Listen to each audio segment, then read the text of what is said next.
Okay, aloha. I'm Monica Ghosh, and I'm the South Asia Studies Librarian at the University of Hawaii, and I'll be the moderator for this panel. But Saloni is here as well to coordinate things should things fall apart. We're all, of course, in remote locations. But one thing before we get started, I do want to welcome you, if virtually, to Hawaii and the University of Hawaii, which is on Native Hawaiian lands that belongs to the Kanaka Maoli, who are the indigenous people of Hawaii. It is occupied forcibly by the United States and has been so. And I just want to acknowledge the land that we, Saloni and I, are on, and from where we are connecting with all of you. So welcome and thank you. What I'd like to do to begin with is I would like to go through, I think Saloni has already given you a little heads up on the sort of the dynamics of the session. We have a few minutes more, but I'll just say what I'm going to do is I plan to introduce you, and I'll keep it very brief with the information that we have. That is your affiliations and the title of your presentation, and then we will kind of keep time, Saloni, right? Because we do have another in-person event at 4 o'clock in the Asia collection at the library, and we'll need to get organized for that. So just know that we will end the session promptly at 4 o'clock. But we'll have time hopefully for Q&A and perhaps even discussion among yourselves. So we'll actually stop I'm so sorry. We'll actually stop the panel at 3:50 promptly, and I told everybody, I'll send in, so keep your chat open because I'll send in updates of how much time is left for your presentation, and so that we can have complete 20 minutes at the end of the panel for Q&A. Perfect. Thank you so much. Okay. Well, we have a couple of minutes, so just chill. I'm going to take a few deep breaths myself and sort of get situated. If you have any questions about Hawaii, you can ask Saloni and me. Because you're all coming from someplace else, which is really cool about the symposium that, since COVID, one of the advantages is that we are now moving towards more hybrid things, so more people can participate from across the globe. So it's a good opportunity for us too.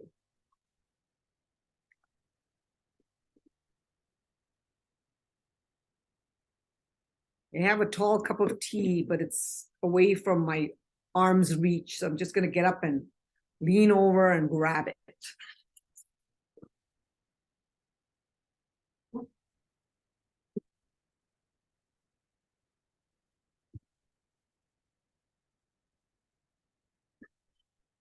Have any of you been to Hawaii? Hi, can I ask a quick question? Sure. I can see a beam of light across my face. Do you see it as well? I do. Yeah, okay, let me go just fix that. Okay. Thank you. And no, I haven't been to Hawaii. How I wish I had while I was living in the US.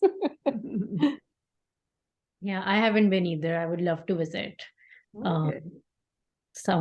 Everybody who's ever been is just always saying that it's so much better than they had even imagined. It's on my list for sure. Okay. Good to know.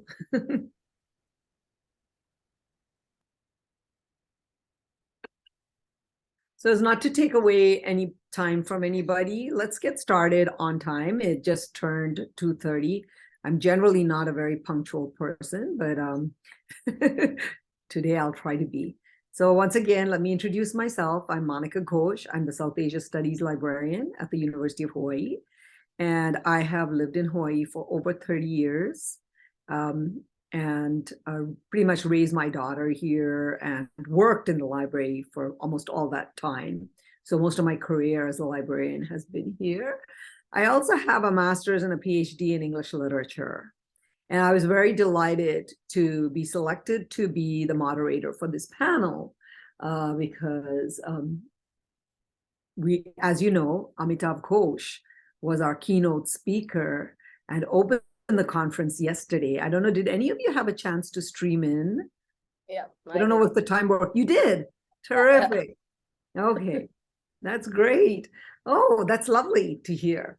And we also did an interview with him for an hour, and our other keynote speaker, Qazi Ashraf, which will air. And as long as you're on that list, you'll receive that notification. So without taking too much more time. Oh, so what I wanted to say was, I see there are papers that are talking about his work, and that's why I introduced him yesterday, because I was a big supporter and initiated the conversations to bring him here, and have been working on it for a long time. So I know his work well, and I'm happy to engage with all of you in this panel from the literature perspective, and particularly his work. So let's start with Nusrat Kamal. Nusrat, welcome. You're at the University of Pennsylvania, and if you wouldn't mind sharing, I'm not sure which department you're in, but your paper is titled Building Cities of Hope in the Age of Kuber, Community Ecology and Utopian World Building in Vandana Singh's Indra's Web and Reunion. I turn it over to you. Thank you so much, Monica. I'm actually part of the comparative literature program at Penn, and I'm very excited to be here and share my work. I'm going to use a PowerPoint slide. And I also just wanted to quickly note that I've used some artwork here just to make it more interesting.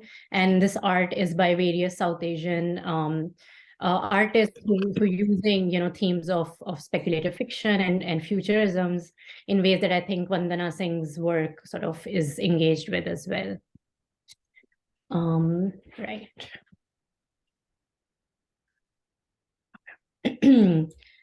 Utopias are not perfect. At least this is what Indian physicist and speculative fiction writer Vandana Singh says in her essays, Utopias of the Third Kind. She writes, quote, "If utopia is a desire or a transformative impulse, then we can think of it as a direction rather than a destination," end quote. Singh defines these utopias of the third world as, quote, "visions that are grounded in the local, in its geography and social, cultural, ecological surround, but locate themselves in a planetary context, where local and planetary are not mutually exclusive categories, but are connected in space and time," end quote. She says that such utopias can come into being as a result of, quote, "struggle, resistance, and the kind of imaginative creativity that is best forged by those exploited and exiled by the systems of power," end quote. This paper makes the following claim. The utopian vision articulated in Singh's two short stories, Indra's Web and Reunion, is built through a deep engagement with local communities, epistemologies, and ecologies. Yet her engagement simultaneously relies upon an awareness of planetary connectivity amongst different communities and their specific modes of living.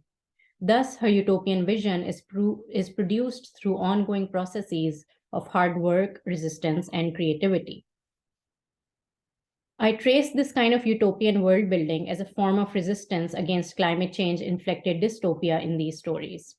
Both stories are set at the end of the 21st century in a South Asia ravaged by climate change, neo-colonial corporate power, and ethnic and religious strife. Most major cities of the subcontinent have drowned, and Gaia Corp, a ruthless multinational corporation that already rules parts of the world, has won the bidding war to run South Asia's government. At the same time, the stories also have indigenous and marginalized communities working together to find new modes of living. One such mode of living is the building of a small zero-carbon basti known as Ashapur, or the City of Hope, which in turn has spawned hundreds of such communities. These bastis are based on an ethos of sustainable and communal living. Each community adapts to its local ecology, but interconnects through green corridors. A huge data network called the SensorNet measures energy use, temperature, carbon flows, and biodiversity indexes. The bastis, largely the product of the engineering and design of Mahua, an Adivasi woman, and inhabited and sustained by climate refugees and slum residents from all over the subcontinent, have just now begun to shift the regional climate back in the right direction, an event hailed as the Great Turning. Thus, in the world of the two stories, even as broader capitalist processes continue their march onward, in an era which one character in Reunion calls the Age of Kuber, after the Hindu god of excessive wealth, a counter-movement towards utopia, led by the most marginalized of South Asia's communities, is simultaneously being enacted. I argue that the ways in which Singh's stories center localized forms of resistance, indigenous knowledges of relating to and working alongside nature, and a conscientious use of technology provide us with three constituents of a roadmap out of our current climate change induced dystopia. In doing so, I situate Singh's stories within a larger tradition of futuristic visions emerging from South Asia, a tradition which I call South Asian futurisms.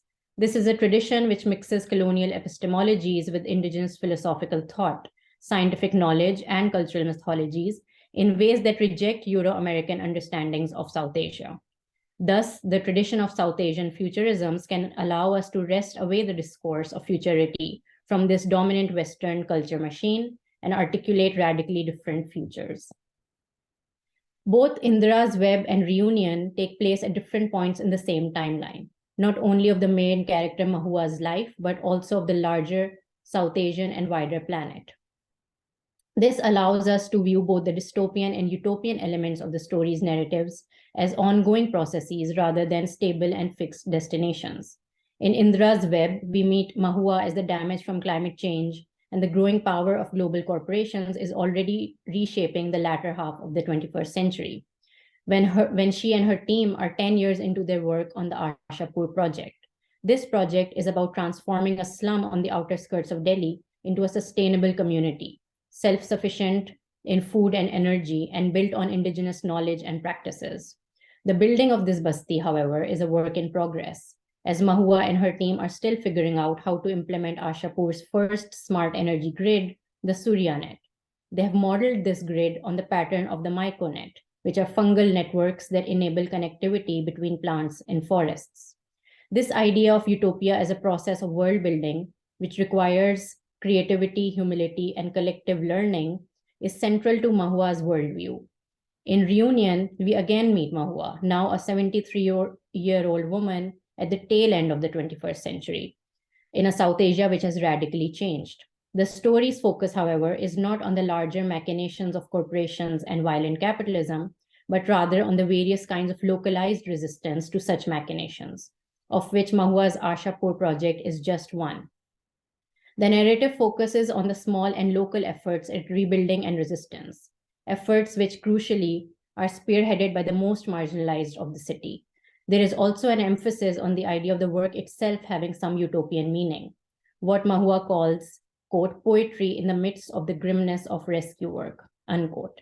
The fact that Mahua and the people around her are acutely aware of the dystopian reality of which they are a part, and yet they still come together and do the gritty and unglamorous work of creating something better, and even find some joy in this work, is in itself utopian, the story suggests. It is also important that the narrative legitimizes such efforts as not naive or ineffectual, but as truly transformative. The work done by Mahua and her team, as well as other communities in various parts of South Asia, have, by the time Mahua is 73 years old, been successful in turning back the regional climate in the right direction. The story also makes it a point to emphasize that Mahua and her team are not the only ones who are responsible for making such efforts at utopianism, challenging the idea that any one individual or group can be the leader of such a movement. There is a mention of different struggles led by different indigenous communities in various parts of the subcontinent and beyond. Resistance, therefore, is successful due to the combined power of various kinds of local community activism, including, for example, Santhali women, transport workers, and farmers in the story. Singh's stories articulate a utopian vision that is built on indigenous knowledge and practices. Both the narratives of Indira's Web and Reunion are unequivocal in their assertion that the planet's march toward greater and greater dystopia is the result of an over-reliance on capitalist and neo-colonial Western epistemologies. This is evidenced most thoroughly by the near-total reach of the two corporations in the governance of global regions. Therefore, any counter-movement, the stories argue, necessarily need to draw on other knowledge systems and practices. Indigenous epistemologies and even temporalities are particularly important to draw on and engage with when thinking about climate change and our current planetary crisis. As Indigenous scholar Kyle White argues, quote, Indigenous persons have articulated climate change through changes in kinship relationships. Kinship time, as opposed to linear time, reveals how today's climate change risks are caused by people not taking responsibility for one another's safety, well-being, and self-determination, end quote. In both stories, the success of projects and movements such as Ashapur are linked centrally to this disavowal of non-capitalist value systems and to an embrace of local and indigenous ways of being in the world and in time. The knowledge and practices these communities bring are therefore not static and fixed in a temporal past, but are rather fluid, evolving, and ever expanding. In both of Singh's stories, closely connected to the idea of drawing on indigenous epistemologies is a non-extractive relationship with nature. This relationship with nature is built simultaneously on curiosity about nature, as well as humility in the face of nature's inherent unknowability. The kinship and relationality which Mahua discovers in nature includes humans and the relationships with one another as much as it does non-humans, in a way which privileges neither. It is this ethos of non-hierarchical kinship networks that Mahua discovers, which forms the basis of her engineering and design of Ashapur. At the same time, Singh's stories are careful in underlining the importance of accepting the limitations of what we can understand or know about nature. After Raghu, her friend, goes to the Amazon and lives with the indigenous communities of the forest, his attitude towards nature and technology undergoes a change. And he recognizes that there is a limit to the extractive knowledge that one can get from or about nature. This posture of humility and of accepting the unknowability of all of nature's secrets alerts us also to the limits of technological progress and growth. Embodied forms of knowledge of the planet and of our place in it, the stories argue, cannot always be captured by scientific progress or technological development. At this particular junction of human history, it might be naive or even delusional to theoretically or creatively imagine utopias. Ours is a moment, one might argue, of pure and crystallized dystopia. And yet one way to understand the place of utopia amidst today's dystopian world is one which Singh herself offers when she says, proto-utopias of the third kind may sometimes exist here and now without our noticing, in temporal, embryonic ways, in small space-time pockets, even in colonial and capitalist spaces. These pocket proto-utopias, at once individual and collective, exist briefly in the places and moments when we sense, when we make and are made by the relationships that make the world whole. As Vandana Singh's two stories show, the futurisms offered by South Asian sci-fi writers might offer us a roadmap into a radically different future, one that connects localized forms of struggle and resistance into a broader, transnational, and potentially global way of being, one that urges us to seek out and nurture those glimmers of utopia we can see in the dystopian world around us. Thank you. I will end here.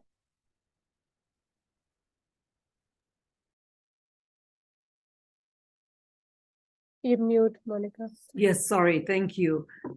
Thank you, Nadrat. That was a really lovely presentation, not only in terms of the content, which probably isn't lovely, but the art was very well paired, I think, with the narration. So thank you so much for sharing that the work with us. Our next speaker is Jaya Yadav, and you're in the Department of English at the University of Delhi, right? Yeah. Okay. And Jaya, your title, I hope you'll clarify, because it's titled Border, exclamation point, Analyzing Transnational Migrations in Amitav Ghosh's The Hungry Tide and Gun Island. I'm just curious about the parentheses around the B of border. And I'm just wondering if I'm misreading it and should be saying order instead. But I think you'll clarify that soon enough. Yeah. Hopefully by the end of the presentation, it'll be clear why I've said border. Because I'll just share my screen and Terrific. begin. Thank you. Hope everyone can see.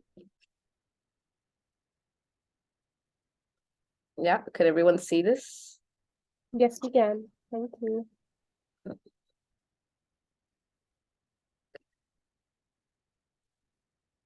Yeah, okay. So the title of my paper is border analyzing transnational migrations in Amitav Ghosh's The Hungry Tide and Gun Island. So I begin with the background of the development of ecological studies and its intersection in the field of literature, which have seen greater engagement from readers and writers across the globe in recent decades. The understanding of climate change and the need for climate control over the years has been a concern not only for scientists, but also literary theorists, as I'm from the literature department, who interrogate questions of migration, displacement, and identity. The development of the altering definitions and connotations of the word quote unquote refugee versus migrant helps us trace larger thematic ideas which act as an extensive springboard to analyze Amitav Ghosh's two novels, The Hungry Tide and Gun Island, in light of questions of ecological warfare, protection, and the ever-evolving connotations attached to the word quote-unquote immigrant, in contrast to what it means to being an expat. Through a critical analysis of these texts, I raise questions on the intersecting roles of identity, language, and nationality, which shape the lives of migrants. Moreover, I raise the question, how are national borders transcended in new relocations? What happens to issues of displacement and discrimination as we enter new lands? How do communities map man-made borders in marshy landscapes when literally and metaphorically borders are remade across the shorelines daily, such as the Sundarbans? Now, going back a little in time, we see that South Asia emerged from centuries of colonial rule, and new nation states were formed on recently drawn borders, facing internal displacement as hundreds of thousands of refugees during the partition of 1947 traveled from their old homeland to new nations. The Radcliffe Line that separated India and East Pakistan in 1971 would become an international border for Bangladesh, now politically separated from West Pakistan. The arguably subsequent partitions became conflict zones of humans and animals alike, where in 1979, on the Indian side of Bengal, West Bengal, the Marichapi massacre occurred in the Sundarbans. The background context and interlinking of migration and violence of the massacre provides a deeper insight into the Hungry Tide. Ghosh maps out crucial moments in history to draw upon a fictionalized reading of real events. Hungry Tide is centered around the Marichapi massacre, highlighting not only environmental degradation concerns, but also showing the plight of people who are rendered stateless by the very state which they seek to call home after 1947. Moreover, the notion of home is not reduced to a singular identity. The Martian landscape of Hungry Tide without borders alludes to borderless lands, a theme which also finds parallels in Gun Island. By highlighting the figure of the Anthropocene in sociological, anthropological, and cultural terms, Ghosh brings forth a nuanced reading of historical events in the subcontinent, foreshadowing a bleak world. The ripple effect consequences of climate change and migration are often overlooked in popular narratives, which here instead become a non-fictional testament to surrounding issues, acting as a bridge to understanding the questions which arise in Hungry Tide and Gun Island. The dual nature of the novel, seen as a writing form which continually evolves, represents its manifestations in the physical expressions and locations of the Sundarbans. The wetland symbolizes an imbalance in nature being fueled by the Anthropocene. The very nature of the Sundarbans as ever shifting and constantly eroding its shorelines points out to the borderless and therefore transnational nature of the region in terms of identity. Moreover, language plays a crucial role in the novel to articulate similar themes of connecting transcendental networks of trade, culture, and identity. The rupture in the landscape and in the narrative is centered around the Marichapi massacre, which sheds light on the term Bashudhara, which means the dispossessed element of the refugees who have been historically migrating from east to west, and even after settling in the Sundarbans, were labeled as dangerous dangerous elements to the project of tiger conservation by the government.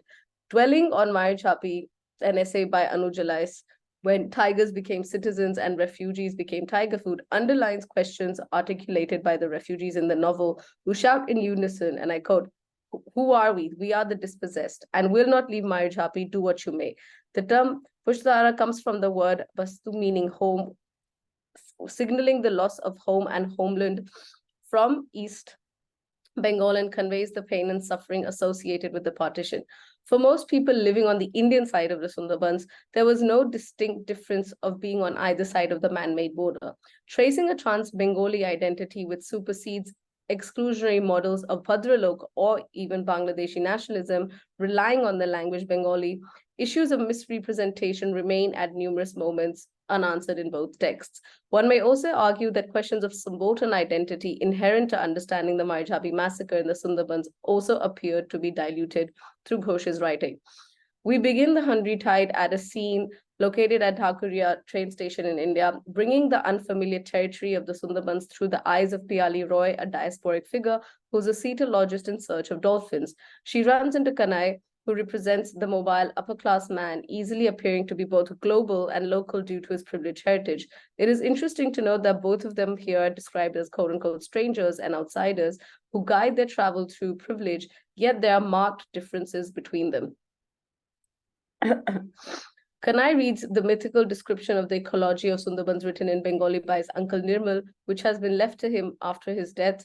His writing holds the key to understanding a first-hand experience of the massacre in 1979. Nirmal's voice captures the voice of the migrants. He records a young refugee, Kusum, saying, "I thought of these things, and it seemed to me that the whole world had become a place of animals and our fault for even trying to exist. We were just human beings trying to live as human beings always have, from water and from the soil." This may be read as a critique of the ecological project of both the government and other organizations who, in the quest of monolithic understandings of quote-unquote conservation, seek to eliminate the human beings tied to the symbiotic process of nature. Now, Pramod K. Nair in his essay, The Post-Colonial Uncanny, The Politics of Dispossession, in Amitav Ghosh's The Hungry Tide writes, and I quote, "The Hungry Tide offers a humanist critique of dispossession in the post-colonial world. It deals with people who are out of place and seeking a home. It is a post-colonial India with a colonial past and continued claims for social justice from the displaced, the Dalits, the minorities, the women that refugees are created. Marchapi's spectral refugee is emblematic of the inadequacy of the post-colonial state to provide a safe home. Dalits, minorities, and other marginalized occupy an unhomely space in the post-colonial nation. Now, environmental conservation remains a lasting thread throughout, yet it is interesting to note that within the overarching theoretical framework of the novel, Ghosh sheds light on the problematic notions of environmental concern evolving from a Western gaze, which gives rise to layered debates. The movements of characters like Pia, from a diasporic Bengali to a rerouted scientist anchored temporarily in the Sundarbans, grant the reader evidence of strains of neocolonialism, which evolve from Ghosh's belief that, and I quote, "Capitalism and empire are dual aspects of a single reality, but in relation to global warming, they have often been pushed in different directions, sometimes producing counterintuitive results." This is something a little bit that Ghosh also spoke about yesterday in his keynote address. Now, Gun Island, coming to the second novel, comprises of certain overlappings and parallels to its predecessor. The protagonist of this novel, Deen Dinath, is an Indian American, a rare book dealer who exemplifies again the figure of the Bhadralok, the upper class, and the successful man akin to Kanai, who happens to be his relative. He runs into Kanai in India, who questions his knowledge of Bengali myths located in the folklore culture of the Sundarbans. The region for this novel too becomes an important site to understand travel, identity, and issues tempered within this arguably now more local region. Now, the novel begins with a play on the title, translating gun as banduk, refiguring a medieval history where the plot unravels across the coastal and therefore permeable regions of Venice and the Sundarbans through map making, deciphering myths, and travel. And Dean comes to India and then travels back to Venice, where he runs into Bangladeshi laborers waiters, and other working class migrants, including Rafi. Now, Rafi is from the Sundarbans, who informs him that his Indian identity here in Venice is hidden away from everyone else, as most of the migrants have come from Bangladesh.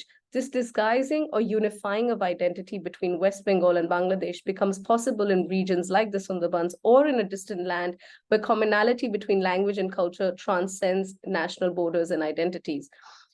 Now, Lubna, a social worker from Madipur, which is in Bangladesh, and also the same district from where Dean's family hails from, acts as a mediator between the migrants and the Venetian authorities. In the midst of Dean's discovery of a quote-unquote Bengali Venice, Pia contacts him, informs him of Tipu's runaway scheme with Rafi. Tipu, who is the orphan son of another character from the first novel.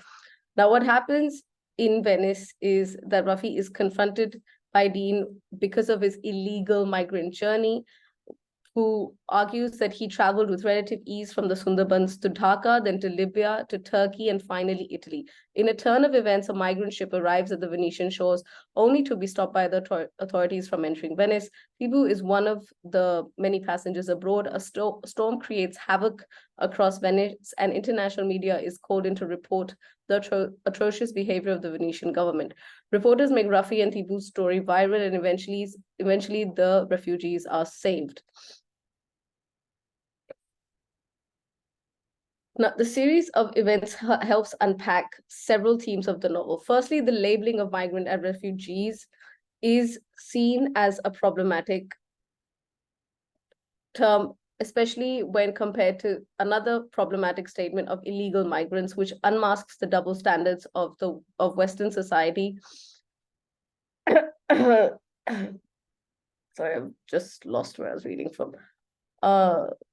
Appropriating these terms as negative or seemingly positive or even benign ones. Moreover, refugees make their journey from a place in the world which has witnessed cross-border migration closer to home. It is as if the smaller society of the Sundarbans has been displaced into the heart of Venice, where Ghosh paints a stark picture of the lives of the working class, who are almost wholly from Asia, catering to the demands of a very white Venice, who profits on the basis of their labor.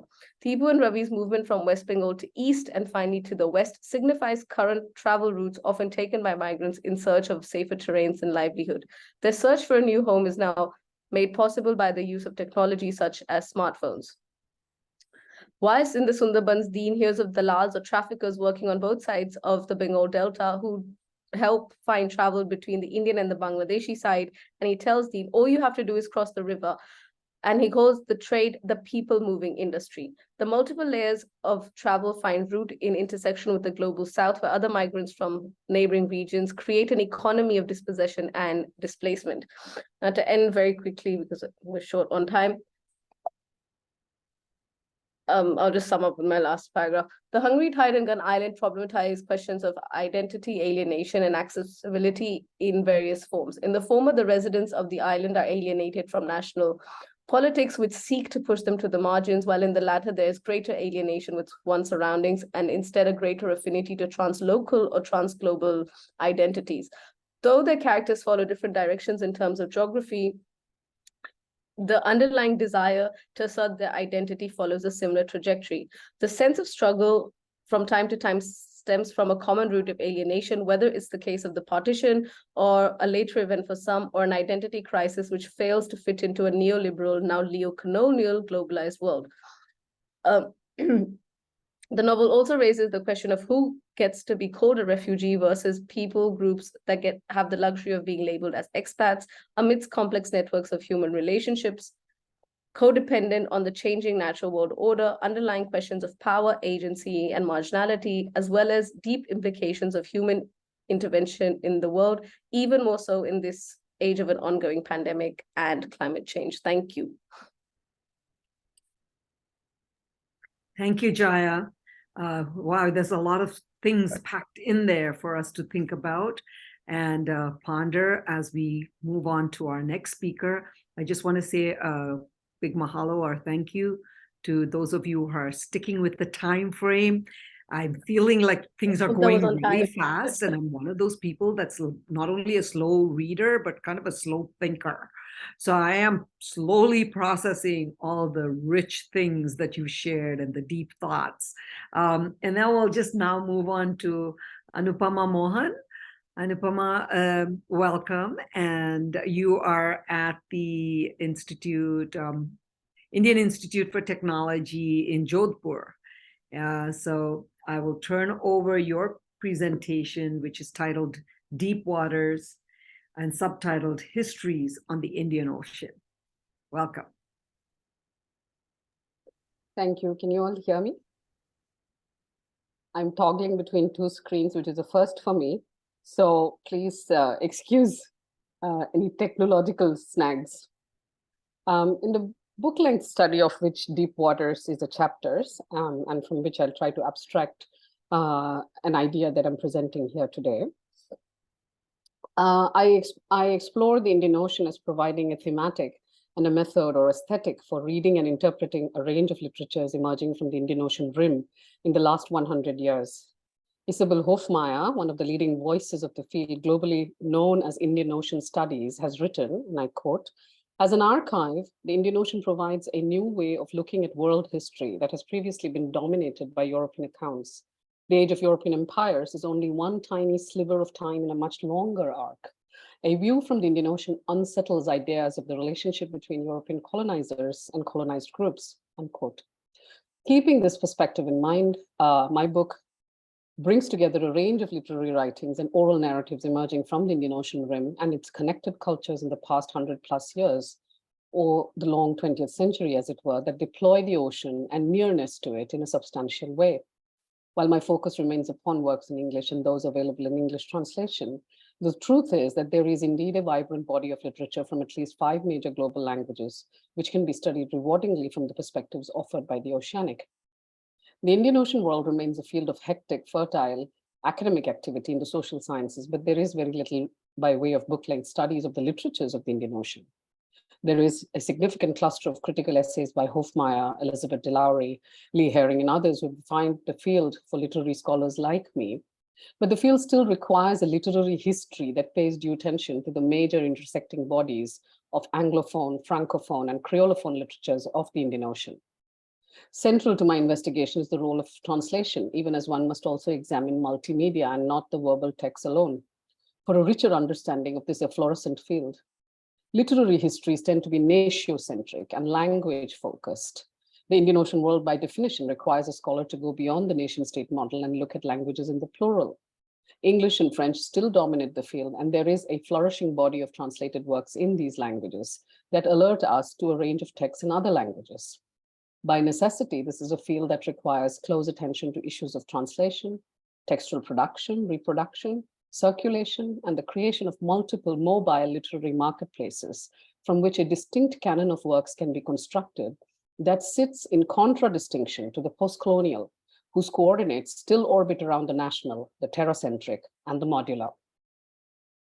The temporal sweep of 100 years, beginning with the 1900s, which saw new waves of migration for rail work by thousands of Indians to the shores of East Africa, allows for a renewed engagement with notions of modernity, the local, global, and cosmopolitanism, among other ideas, that have been overwhelmingly read from the perspectives of terrestrial literatures, where the Indian Ocean has been at best a peripheral or inert presence, and at worst completely forgotten as a tangible material factor in the very formation of the world's literary and cultural histories and traditions.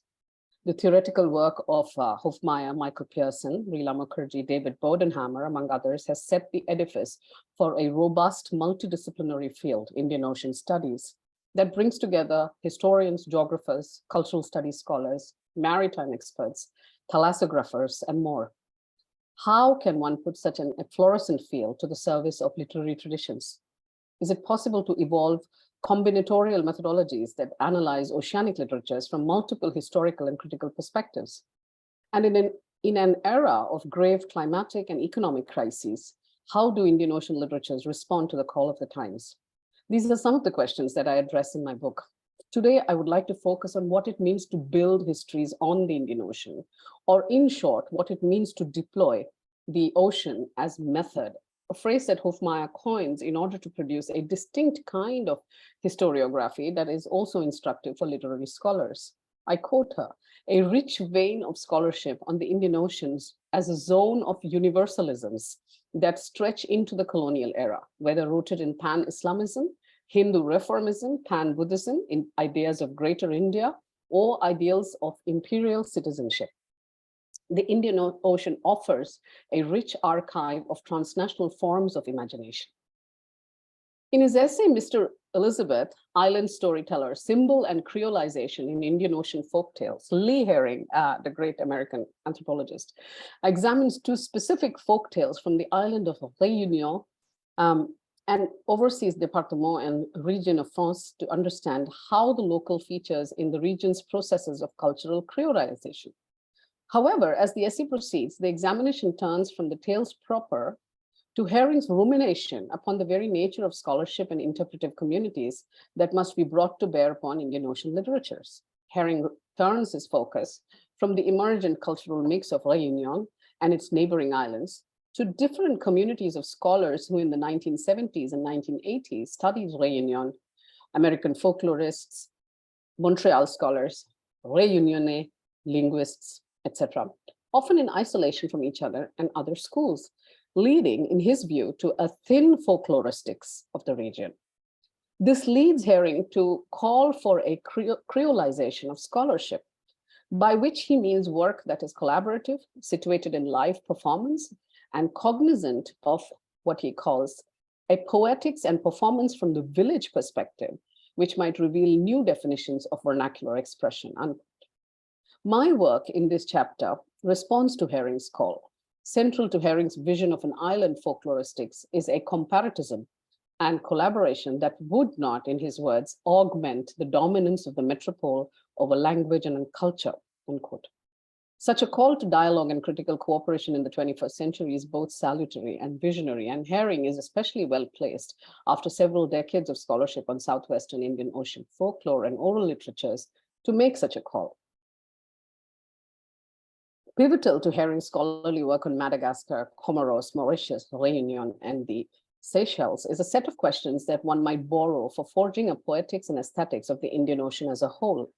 And the quotation is on the slide. What happened to the inherited traditions of African, Indian, Chinese, and European peoples after they settled in this region? What attitudes did slaves, indentured laborers, and colonists develop towards past traditions? How much verbal art was retained and transmitted from Africa, India, China, and Europe? Which tales, riddles, proverbs, or songs were unconsciously discarded? Herring's work indicates that at least part of the answer, again quotation, lies in the history of language. The Creole languages invented and developed in these early days gave laborers, he argues, a code for verbal play.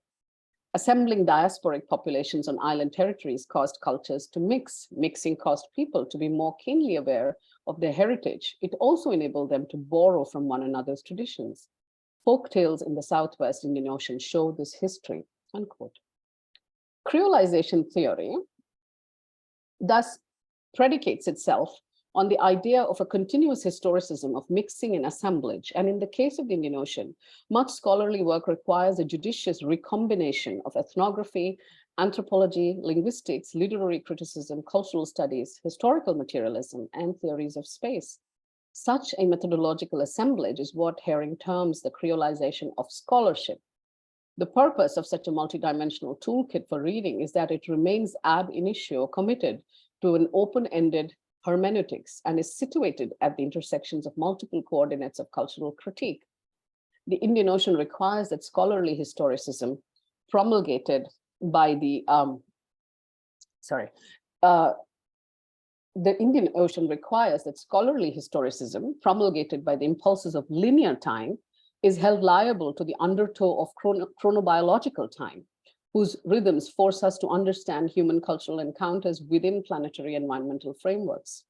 For island life, littoral and archipelagic cultures need to be understood as beholden to the very fact of their environmental fragility and nearness to ocean, such that cultural formulations of hybridity and mixing can be conceived of as occurring radially, concentrically, in terms of multiple intersectionalities. Methodologically, This means, for instance, to be able to see human, non-human interactions in tandem with multi-ethnic sociocultural encounters, to view anthropocentric exchanges over time and space in the light of anthropogenic environmental factors, both catastrophic and gradualist, to broaden one's understanding of oceanic trade routes as centrally tied to various kinds of colonial traffic, to combine, where necessary, empirical evidence, official records, logbooks, and nautical marginalia with imaginative reconstruction, speculative historiographies, oral narratives, and performatives. And finally, to theorize new ways of creating dialogue between ancient cosmopolitanisms and contemporary universalisms. To such a project, it is imperative to begin with three things. One, as Catholic a definition as is possible of text, whether one means literary narratives, oral performances, folk tales, or object commodities like boats and dhows, or spices and attar. Rosabelle Boswell does something like this kind of work. I see something on chat. Is that timing? Yeah, you have 4 minutes left. Okay, thank you.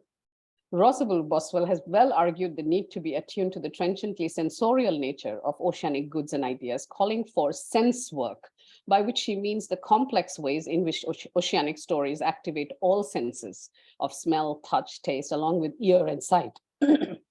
And for the researcher to hone a listening practice that resists the reifying energies of what she calls verbocentrism and focuses instead on recuperating and evolving a scholarly multisensoriality. Such a supple methodology is essential for narratives of the ocean, which can involve song, performance, and gesture, and especially appeal to sound, taste, texture, and smell in ways that need to be registered as being at least as equally important as the verbal text of such narratives.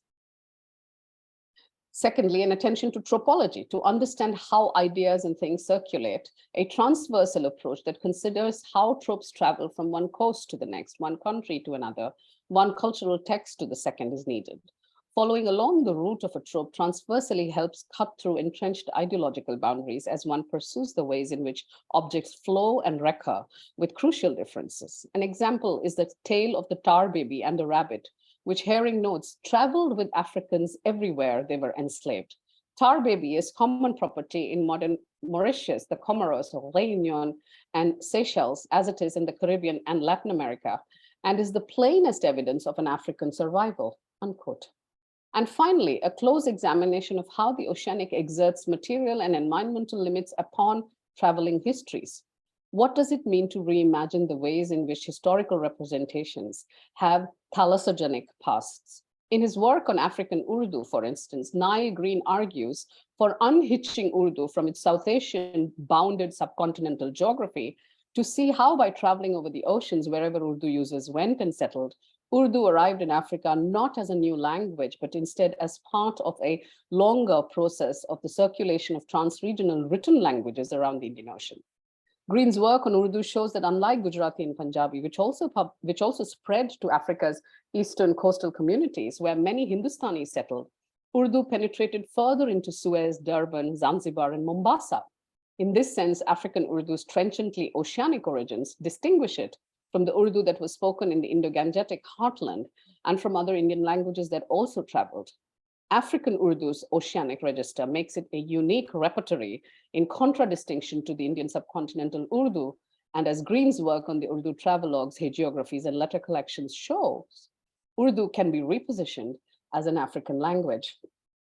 And I will stop here, but I will leave you with this final slide where I carry out this methodological creolization of scholarship by looking at texts that are verbal, non-verbal, performative, non-fictional, and sort of, I look at questions of genre and do basically what I think is a Lukácsian reading of how genre is significant to understanding social productions of the canon itself.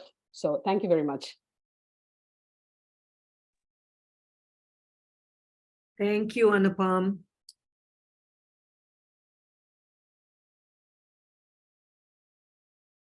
Thank you, Anupama.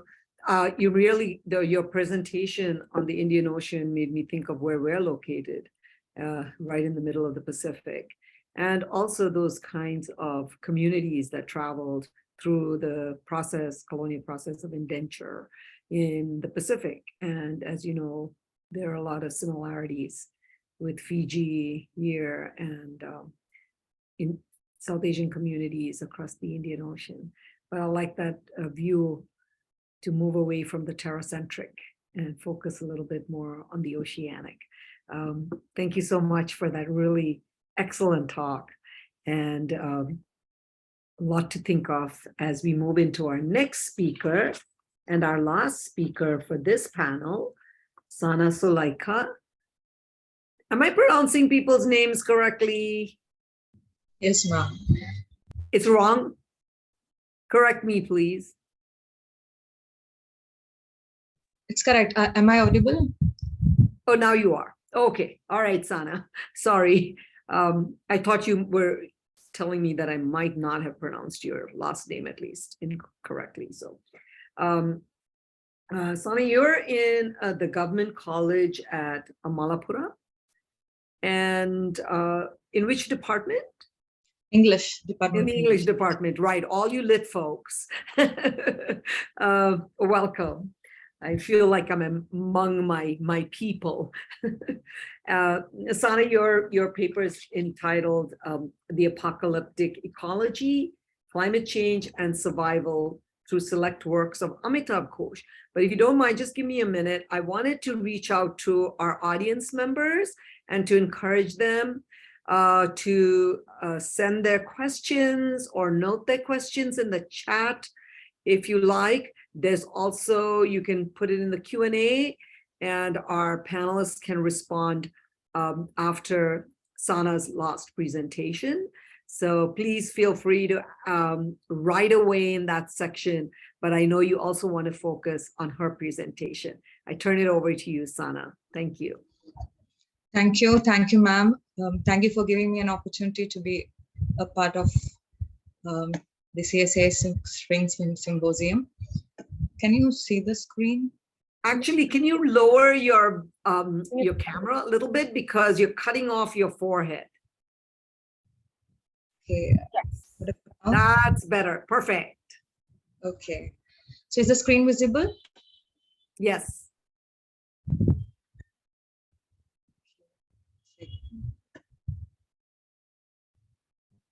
Okay. So hello all. My paper is titled The Apocalyptic Ecology, Climate Change and Survival Through Select Works of Amitav Ghosh, or in a way we can say as climate change and survival through as portrayed in select works of Amitav Ghosh. And the texts which I have taken into consideration include The Hungry Tide, The Great Arrangement, and Nutmeg's Curse. And I would like to begin my presentation with a quote from the Nutmeg's Curse. It's like this: "Where is the thicket? Gone. Where is the eagle? Gone. And what is to say goodbye to the swift and the hunt, the end of living and the beginning of survival?" And it's a quote from a letter written to the President Franklin Pierce by the Duwamish chief Seattle, after whom the city has been named. So it's a very relevant question in the contemporary world where people are running after, or running under the spell of the imperialist capitalist flurry. So by bringing such a question into the forefront, Amitav Ghosh has done a wonderful job in showing his concern towards ecology, especially to the dangerous effects of the climate change all around the globe. So speaking about Amitav Ghosh, we can say that he's a writer come activist who brilliantly textualizes his concern on the correlation of human and non-human entities. And he also questions the modern world's imperialistic bourgeois way of life. And he warns us of the disasters in the make and portends them. Okay, so in a way we can say that Ghosh's concern over the ecology continue to inform his writings, and he expresses his concern over the contemporary literature for not representing the climate crisis in all its seriousness. So he says that contemporary literature and popular culture have failed to address the environmental crisis, and writers writers think it is improbable to include storms and tornadoes in contemporary imagination. And even if somebody is writing anything about climate change, it comes under the banner of science fiction.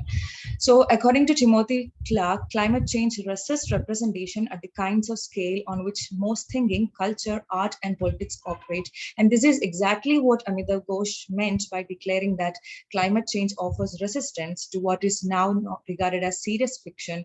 And this is in turn marked as the imaginative failure of the literature of today's world. And Ghosh warns us by saying that the future generation may call us the era of the great derangement because of our concealment of the reality. And in his book, The Great Derangement, he calls his ancestors ecological refugees because his ancestors were migrating from one place to another because of the calamities. And from childhood itself, he became aware of the non-human entities around him, which can be seen from his opening of The Great Derangement. He asks the question, who can forget those moments when something that seems inanimate turns out to be vitally, even dangerously alive? So he recognized that the water, air, and it's everything that are around us that we take for granted can rise up to claim an entire village and life there. And he gives it by giving an example of the Sundarbans. He writes like this: overnight, a stretch of riverbank will disappear and sometimes taking houses and people with it. But elsewhere, a shallow mud bank will arise and within weeks, the shore will have broadened by several feet. I do believe it to be true that the land here is demonstrably alive, that it does not exist solely or even incidentally as a stage for the enactment of human history, that it is itself a protagonist. So looking from an eco-critical perspective, we can say that Ghosh brilliantly portrays the struggles faced by the people all around the globe because of the climate crisis. And especially in places like Sundarbans, people struggle every moment to live because of the deadly tigers, as well as the constant natural transformation of the land due to the tide. So Ghosh writes like this: the accelerating impacts of global warming have begun to threaten the very existence of low-lying areas like the Sundarbans.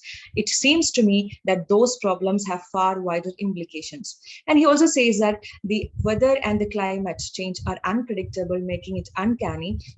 Quoting George Marshall, climate change is inherently uncanny. Weather conditions and the high carbon lifestyles that are changing them are extremely familiar and yet now have been given a new menace and uncertainty. So this kind of enlightened vision is embellished vision. With this kind of enlightened vision, he embellishes his writings with the concern for environment and the human life.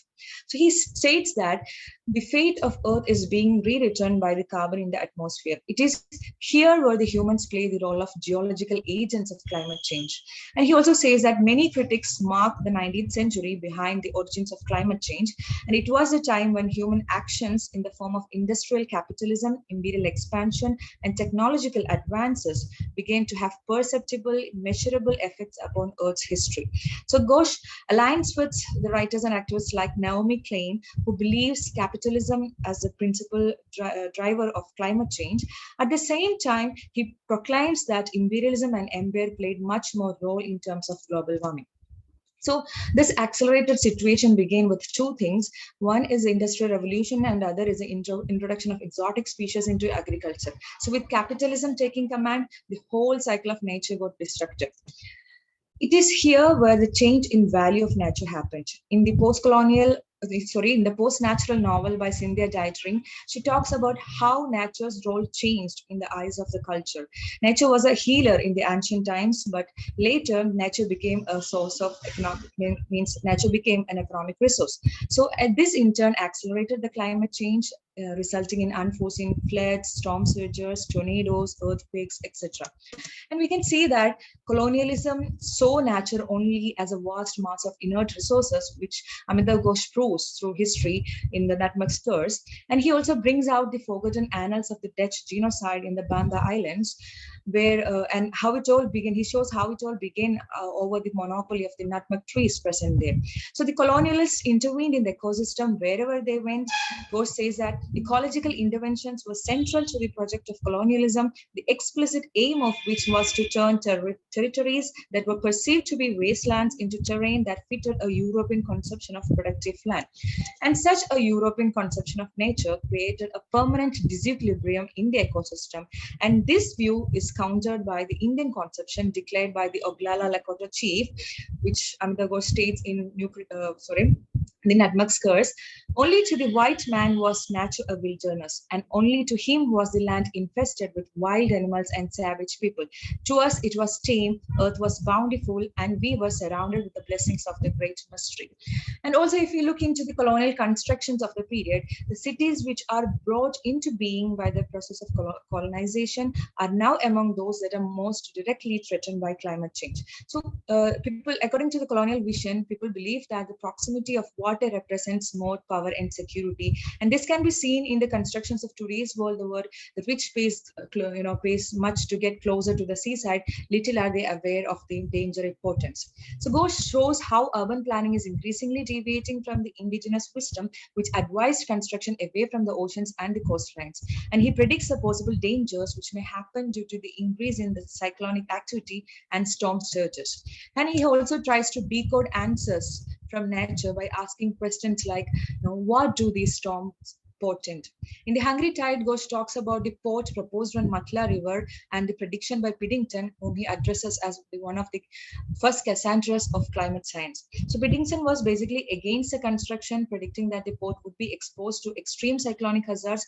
And what happened is 3 years later, it was struck by a cyclone and was no more. So our ancestors have warned us against the possible hazards, just like Piddington, but people tend to ignore it as always. So Ghosh says, substantiating with Timothy Morton, who declared this age as the age of hyper objects, which are defined by their ever firmer adherence to our lives. So climate change also happens because of that. He says weather and geology always had a bearing on our lives, but neither has there ever been a time when they have pressed themselves on us with such relentless directness. So Ghosh also aligns with Devi Kopinova, a shaman in the deep Amazon. In her book, The Falling Sky, she warns the future generations about how the settler colonial holocaust that has devoured so many Native American life forms will one day engulf the entirety of the planet. So she reminds us to get out of our comfort zones and take appropriate action. And Ghosh also warns us by reminding us that humanity today lives as a colonialist once did, viewing the earth as though it were an inert entity that exists primarily to be exploited and profited from with the aid of technology and science. So all this portends in apocalypse. So as Lawrence Boyle declares, apocalypse is the single most powerful metaphor that the contemporary environmental imagination has at its disposal. So though Ghosh conveys the idea that an awareness of the precariousness of the human existence is to be found in every culture, he positively approaches the climate crisis, bringing out solution through deep ecology, which harmonizes environmentalism and humanism. So he offers solutions through his works, and some of them are, he suggests the solution by giving a Dalit version of sustainable living through the village at Morjopi in The Hungry Tide, and he as well as requests us to go back to the native wisdom and the biocentric way of life proposed by the tribes in the Nutmeg's Curse, which all, in a way, he takes us to deep ecology. So while looking into Nutmeg's Curse, we can say that through the words of great, he goes substantious with the words of great Native American thinker Wayne Deloria Jr. He says that the tribal people or the natives provide the most ecocentric way of life. So he states example of the Bandanese people in Nutmeg's Curse, and he says that they believe that land has life of its own. For them, land is a unique entity that is combined living spirit of plants, animals, water, humans, histories, and even events. And he also gives some examples of some other incidents. He talks about an incident in 1855 where an Indian chief refused to sign a treaty because he felt that it excluded the voice of the earth. So he asked, I wonder if the ground has anything to say. I wonder if the ground is listening to what is said. So the volcanoes, the mountains, even a nutmeg can tell stories according to the native beliefs. So Ghosh gives us examples from the Banda people, the Malucans, the Javanese, all of whom believed that volcanoes and mountains, everything they were all makers of history. And he even talks about the Humaha narratives of the Laguna Pueblo, which are actually stories about the conversations that coyotes, crows, and buzzards used to have with human beings, which shows their spiritual outlook towards animals, plants, and other spirit beings. So while looking into Hungry Tide, we can say that it apprises about the atrocities done by the government officials who evacuated the Moruchapi people by force in the name of tiger reservation and protection in the year 1978. So we already had a presentation on Hungry Tide. So in which Pramod K. Nair, in the post-colonial uncanny says that the Moruchapi special spectral refuge is emblematic of the inadequacy of the post-colonial state to provide safe home. Dalits, minorities, and other marginalized occupy an unhomely space in the post-colonial nation. And Arundhati Roy, such state-sponsored terrorism is prevalent in the post-colonial India. And Arundhati Roy, in Walking with Comrades, substantiates this by talking about the intrusion of government in the mineral-rich forest of Chhattisgarh, Jharkhand, Orissa, and West Bengal, which are homeland to millions of India's tribal people, and also at the same time dreamland to the corporate world. So she says that almost from the moment India became a sovereign nation, it turned into colonial power, annexing territory, waging war. So Roy also, like Ghosh, celebrates a tribal way of living. The problem with this, Roy says that the problem with these tribals is they don't understand greed. So she says, as far as consumption goes, it is more Gandhian than any Gandhian. It has a lighter carbon footprint than any climate change evangelist. So they offer the world an alternative model, and Ghosh brings forth the necessity of adhering to such kind of biocentric model of living through his works. So in Hungry Tide, through Nimal's diary, Ghosh introduces us to the harmonious way of living of the Moruchapi refugees. What had I expected? Mere jumble, perhaps untidy heaps of people piled high upon each other. But what he saw was there were men and women sitting outside their huts, preparing their nets and stringing their crab lines with bits of bait and bone. Such industry, such diligence. So he also brings out an example of symbiosis between human beings and animals through an incident of fishing where dolphins help the people, the fisher folk. It's Amita Ghosh says like this: giving voice to a strange gobbling call, he swirled the net around his head and made a cast. The net landed right in the center of the perimeter the dolphins had been patrolling. Small silver fish leapt in the air while the two patrolling dolphins swam faster and faster in tightening circles. In sinking to the bottom, the net had pushed a great number of fish into the soft floor of the river. The dolphins were now free to feast on this underwater harvest. So now looking into deep ecology, we know that deep ecology, mostly philosophized by Arne Naess, it considers climate crisis as a major concern, not only of the future, but also of the present. And it talks about, it realizes the present interference of humans on the non-human world is excessive, and it's high time that the policies be changed to appreciate life quality by understanding that humans have no right to reduce the richness and diversity except to satisfy vital needs. It also believes in valuing the well-being and flourishing of the human and the non-human together. And it takes an anti-consumerist stance and asks for a substantial reorientation of our whole civilization. And through his works, Ghosh does exactly that. He asks for recognizing the need for a biological egalitarianism, which would ensure a biocentric way of life. So in a way, we can conclude by saying that Ghosh ensures the comprehensive understanding of ecological holism and hence help to develop a deep understanding of the non-human world. He enlightens us with the harmonious way of living through his writings and helps develop the understanding of social ecology and environmental humanities. So in a way, we can say Ghosh, through his writings, reminds us of what we have forgotten over time. Everything is connected to everything else.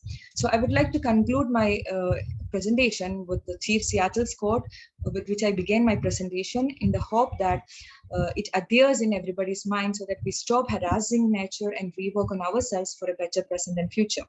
Continue to contaminate your bed and you will one night suffocate in your own waste. When the buffalo are all slaughtered, the wild horses all tamed, the secret corners of the forest heavy with the scent of man, and the view of the ripe hills blotted by talking wires, where is the thicket? Gone. Where is the eagle? Gone. And what is to say goodbye to the swift and the hunt, the end of living and the beginning of survival? Thank you.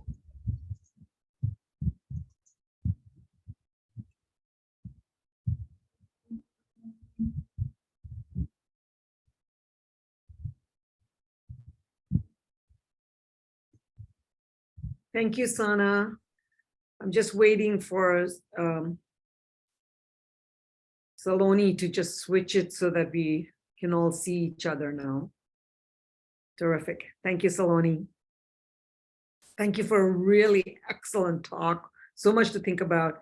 All of those 3 books have so much content. Each one stands alone, perhaps. I think you did a really good job with the comparison. I think you also particularly covered some of the issues in the Great Derangement very succinctly. Thank you for that. We have one question in the Q&A, which I shall read out to you now. And I think it was, okay, we have 2 questions now. So the first one, and I suppose all of you can take turns answering, or whoever's more comfortable speaking. But the first question is from Marufa. And their question is, the Sundarbans means beautiful forest. It's a UNESCO heritage and world's largest mangrove forest. Why is the Sundarbans becomes the center for attraction for Indian writers, politicians, and nuclear power plant builders for many, many years? Do you think there might be a slight chance it may become a part of India in the distant future? Please feel free to answer that question verbally. I think it's a kind of complicated political matter. Who among you would like to even take it on initially? Anybody? Any ideas about that particular question? Is it something you need more time to think about? Well, I think, Sana, you just talked about a reference in Arundhati Roy about India as a nation becoming just another colonial power in a way, and mimicking a lot of those colonial aspects of governance, which is to acquire more territory and subjugate peoples who perhaps had their own way of life and to introduce them to theirs. So I think certainly when I read the question, we don't know, but one of the things is if it's a UNESCO heritage site, it's protected in some ways. And I believe from somebody I know who was recently there, access is not that easy. However, if somebody was going to be aggressive, limiting access to communities that live there gives you more, the government more access to do things. But I think Jaya wants to answer the question. Oh, please, Jaya. Thanks. So I just will just go back to what Marufa said. Beans Beautiful Forest, it's UNESCO heritage site. Center for Attraction for Indian Writers, Politicians. Okay, so I'll just answer with vis-a-vis Amitav Ghosh. For Ghosh, it's not actually peculiar to pick up the Sundarbans because so much of his work has been across the Bengal Delta, the Bay of Bengal, and the point raised by him is actually saying it's really hard to decide where India begins or ends and Bangladesh begins or ends because of the landscape of the Sundarbans. But that isn't to deny that obviously governments have had their own political agenda in terms of trying to get natural resources. But at least the Hungry Tide, I can say it's a critique of the left government, which was in power on the Indian side, West Bengal for 30 years, which West Bengal used to be very proud of, because it's not easy voting in a left government. And the whole Marichapi massacre is actually a critique of them not accepting refugees, which were Dalits or lower class, and didn't belong to the Bhadralok, and therefore acclimatize into Calcutta or larger cities on the Indian side after 1947 or after 1971. So no denying there is an interest. I don't think just by writers, power plant builders. This is something that's applicable to so many regions. But the fact that we share an international border with Bangladesh, and when you don't have enough or too many allies in your political neighbors, I think it would be difficult to want to upset them. Also, I think between 2015 to 19. I've been to Bangladesh about 12 times. So I don't think this is an issue that India would want to instigate at this moment because they're busy with other issues. I mean, that's how I can answer that. Thank you, Jaya. Thank you for your comments and also your experience of having been there like numerous times. So appreciate that. Is there anybody else who wants to take on that particular question, or should we move on? We have another very specific question. Okay, we'll move on. And this question is actually for Nudrat from Rushne. And what they ask is, science fiction is a relatively less popular genre in South Asia, yeah, yet also one of the only one which directly addresses climate change. In your opinion, what kinds of possibilities does this open up? Yes, this is a really interesting question and one that I grapple with in my own work. We've been talking about Amitav Ghosh here, and Sana sort of articulated his argument in The Great Derangement, in which he talks about sort of the limits of the realist genre or like its inability to sort of fully confront climate change. And I think one of the ways in which science fiction can be sort of perhaps more useful in contrast to the realist genre is this very engagement with climate change, which it has been doing. Many writers writing from South Asia in the science fiction tradition in multiple languages, Urdu, Hindi, Bengali, have sort of at the forefront this relationship between the human and the non-human, and are sort of, as climate change sort of accelerates its destruction in South Asia, these writers are very much cognizant of bringing to the fore concepts of environmentalism, of sort of rethinking this relationship between the human and the non-human in ways that maybe the realist genre, due to historical reasons that Ghosh sort of points out, is unable to do so. So I think our study of climate fiction as a whole will expand tremendously if we bring into the conversation genres such as science fiction and fantasy. So I hope that answers the question.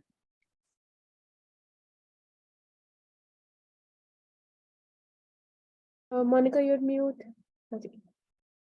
I mute myself between people just in case I blurt out something.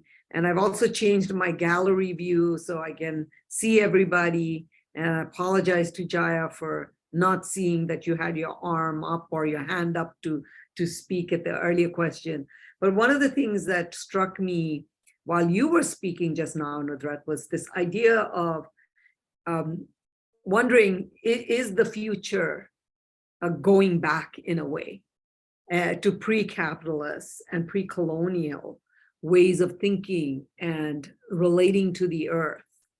I mean, I think those references you've all spoken to, and I was, it's a different way of thinking about the future as a return to something that we don't remember anymore, really, right? It's just whatever we have in stories and bits and pieces. There's not a sense of continuity from the future. So imagining it is a real challenge in these particular times, but wonderful to see these writers who are exploring those possibilities. I have another question. Let's see, and I think I moved my screen a little bit. It's from Sohini, and she says, thanks all of you for your presentations. And her question is for Anupama. And in the last slide, she said you mentioned Lukács and touched upon studying genre as a part of your reading strategy. Could you explain briefly how genre studies and a theorist like Lukács could contribute to an emerging field like Indian Ocean Studies and to a creolization of scholarship? Yeah, can you hear me? Hello? Yeah, thank you, Shoini, for that question. So Lukács is very interesting. You know, he was writing the theory of the novel at the beginning of the 20th century, a time that was really fertile in terms of the big major theories that have continued to impact literary studies. There's Bloch's work on utopia. There's Bakhtin writing at about the same time. So is Luxemburg. And what Lukács does very interestingly, and it's interesting to bring Lukács along with Bakhtin, and which is something that I do when I do Indian Ocean studies. Lukács was is particularly useful for us in the 21st century because he speaks of a concept called totality, which is his way of signaling that the novel is a continuation from the older form of the epic. And for Lukács, the world of the epic has already passed, but the novel allows us to grapple with questions of totality that were immanent in earlier cultures. A little bit of what Monica was talking about when we look back at the form of literatures in the past, rather than not just the content. And so, for instance, you can see why Ghosh, and this is, why Ghosh seems so uneasy with the label of the post-colonial, and he has spoken about it at several places. And in my own book on utopia and the village in South Asian literatures, in the chapter on Hungry Tide, and at that time, I wrote that book in 2012, and at that time, there was no Nutmeg's Curse or Gun Island. But this was an evolving methodology for him. And you can see that one of the things that Ghosh does is to challenge the very form of the novel. He has famously said that the European novel is singularly unsuited for representing climate change, right? Howsoever controversial that is, it's important to look at the phrase form of the novel, because what is the novel is a very important question. And I think when you enter that question from the perspective of Bakhtin, who speaks about heteroglossia and polyglossia, even within the dominant structure of Anglophony. That is, even within an English novel, you can alert your reader to heteroglossia and polyglossia as a condition of the contact zones of cultures that are being represented in literature. And you take, or you take a Lukácsian approach, as you know, famous Marxist philosopher, but who was looking at the novel as representative of a new kind of totality. And you have a very different sort of, I think, very different map for reading altogether. If you have not read the theory of the novel, I highly urge you to read it, especially the wonderful opening. We don't expect our literary theorists to write like poets, but Lukács did write like a poet. And the map of all possible worlds is a great phrase for describing literature, And I think an earlier question asked this, so I'm going to use that as a kind of anchor to answer Shohini's question. I don't think sci-fi is uniquely positioned for representing climate change at all. I think it is still the social realist novel that helps us imagine the world as it is, because it is not a possible world that is being apocalyptically imagined. It is our current world. And so the boundaries policing social realism from sci-fi are not intact. They are extremely porous, and you can see that in a work like Ghosh. I have called his writing strategy as transmodern because I want to honor his dis-ease with postcolonial, a dis-ease that I have myself felt.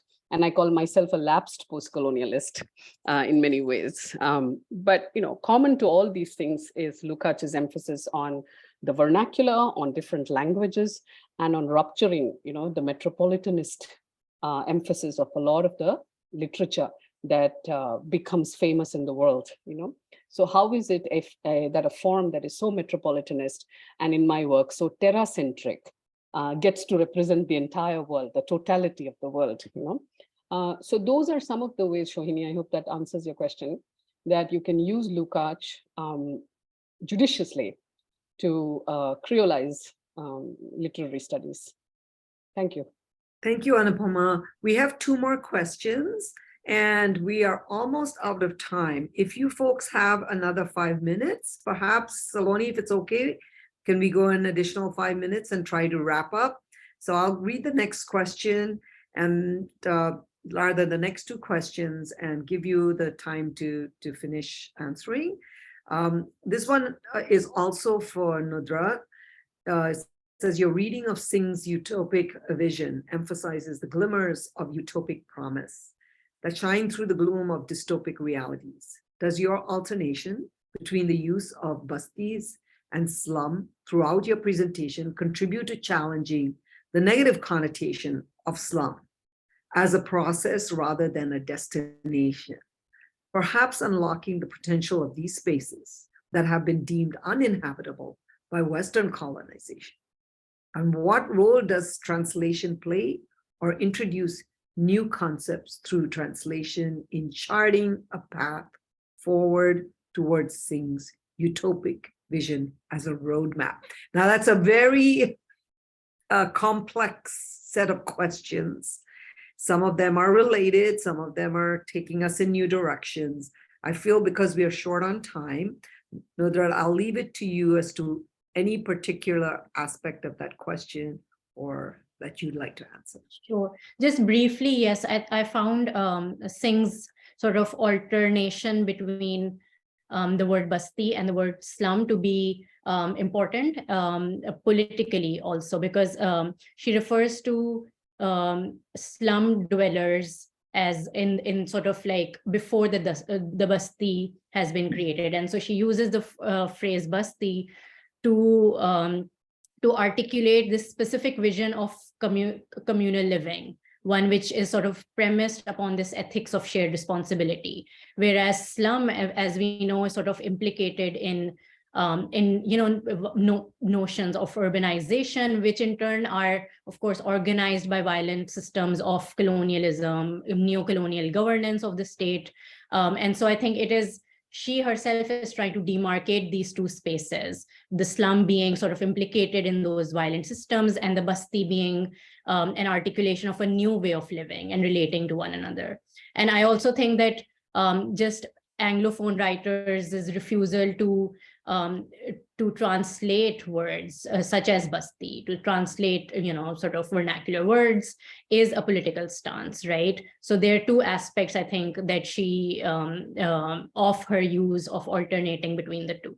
So I think I will leave it at that. I hope that answers some of the things. Thank you. And actually, in some of that language issue, I think you're sort of echoing what Anupama's talked about, is this, how we use language kind of distinguishes one kind of viewpoint from another. And when we insert our own languages into descriptions, we can give it the meaning that we want it to have, and not necessarily that which is being imposed on us through other languages. So that was really well spoken. I really appreciate it. We have one more question. And it seems like science fiction has inspired everybody here. But I think that there's elements of science, certainly, and fiction. One can see it not necessarily as futuristic, but that in the moment we are engaging with scientific information, especially when it comes to the climate and the environment, through the humanities by writing and reading our literature in these complicated ways. So the last question, and I think any of you can really jump in and answer, studying climate change through literature, especially through science fiction texts, has a certain hopeful element. What do you think of the role of hope in studying climate change issues?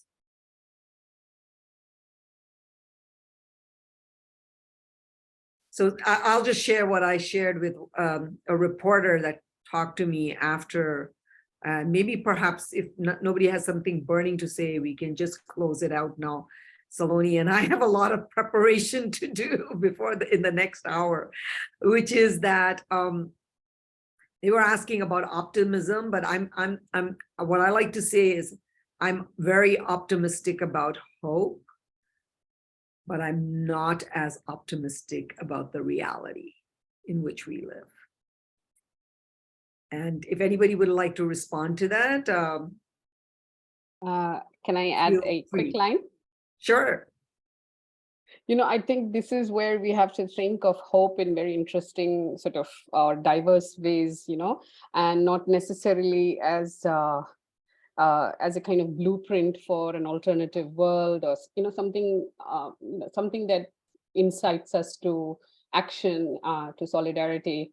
And hope has been theorized in many ways. I personally work with this idea of the education of desire as a very important aspect of hope. And that's the work that as academics and as scholars and as human beings, I think we are connected to. Desire, we have been taught by Lacan as to think of something essential, immutable and universal, but I think desire is as material and as productive as anything that comes into the world. So it's possible to educate desire and then to share that education and that desire to the rest of the world. But that's just to say that that idea is transportable. And I think ultimately we fall back on this notion of communicability. That's the work that we do. We communicate change and the need for change. So yeah, hope is very salient. Otherwise we wouldn't be here. Exactly. And I think I will close out by thanking all of you. It's my pleasure and delight to meet a group of women who are working on these issues in the humanities, and who just, all of you work together so nicely. That really means something to me, and has been very satisfying.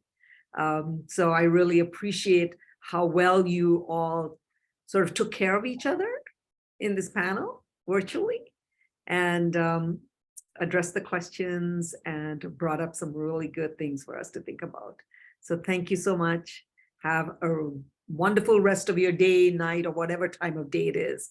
And I just want to extend an invitation, if you're ever in Hawaii, to please reach out to us. I am easily contactable because I'm at the university, but I wish you all well. Aloha.